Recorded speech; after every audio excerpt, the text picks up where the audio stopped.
Hello, good morning. तर आज आहे स्वामींचा प्रकट दिन.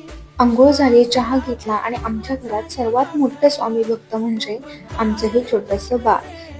ती अगदी मन लावून स्वामींची गाणी पाहत असते. आमची रोजची सकाळ ही अशीच स्वामींच्या गजराने होत असते. तर आज होता स्वामी प्रकट दिन म्हणून मी सुंदर अशी रांगोळी काढून स्वामींची पूजा करून घेईन. नैवेद्यासाठी इथे मी साजूक तुपातला शिरा करायचं ठरवलं. मस्त असा शिरा रेडी झाला आणि मी बसले स्वामींच्या उपासनेला. पण माझं हे पिल्लू काय मला काय करू देत नव्हती. तरीही मी 11 माळी स्वामींचा जप केला, तारक मंत्र म्हटला आणि हे कालच घेतलेलं गुरुचरित्र हे सगळे अध्याय वाचून काढले आणि नंतर स्वामींचे आभार मानले.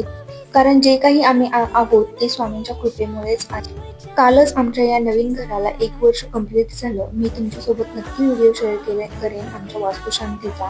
आज मठामध्ये गर्दी असेल म्हणून आम्ही कालच नवीन वर्षावर स्वामींचा आशीर्वाद केला.